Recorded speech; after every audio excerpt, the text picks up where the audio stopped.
Is hell full of Nazis? It is an uncomfortable question, a heavy question. The Nazi regime was built on racial ideology. It elevated the state above God. Hitler was treated almost like a messianic figure. The party defined what was right and what was wrong. Millions suffered. Millions died. But what happened when the illusion of invincibility shattered? The Nazi ideology promoted racial supremacy. The so-called Aryan race was declared superior. Bolsheviks and Jews were labeled as subhuman. Christianity was not the highest authority.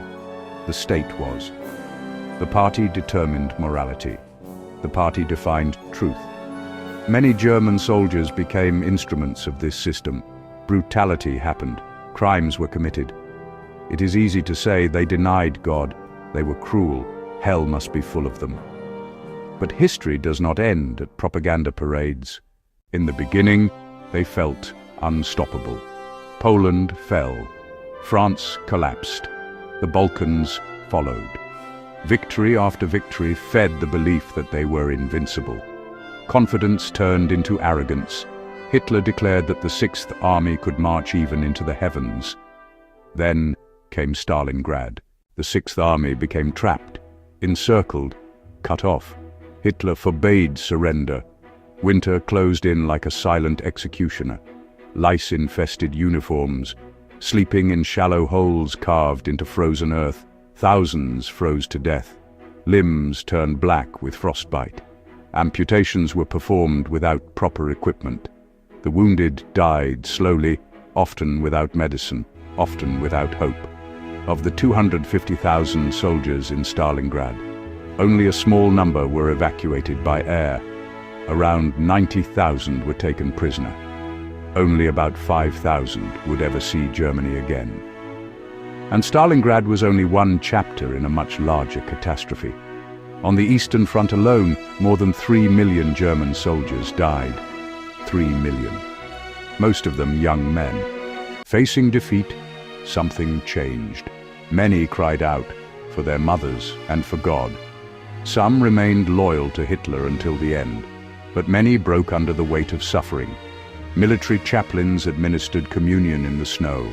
Some performed up to 200 last rites in a single day. At Christmas 1942, many of the men knew this would be their last Christmas. Ahead of them, they saw only death or the suffering of prison camps. Christmas reminded the soldiers of home, of something sacred, and of God. It led officers to distribute gifts to the soldiers. When the theologian Kurt Ruber drew a picture of the Mother of Jesus on the back of a Russian map, many soldiers wept when they saw it. Surrounded by ruin, soldiers sang Christmas hymns. Faith resurfaced in the middle of collapse. Was defeat in some cases the only way pride could be shattered? If they had won, their confidence in their own strength would have grown. Germany, Hitler, their own power. But defeat stripped them bare. They were forced to face their humanity, their mortality, their need for mercy. The army that was said to be able to march into heaven was brought to its knees before heaven. Is hell full of Nazis? God alone knows the heart. But in Stalingrad, many who once trusted in power cried out to him,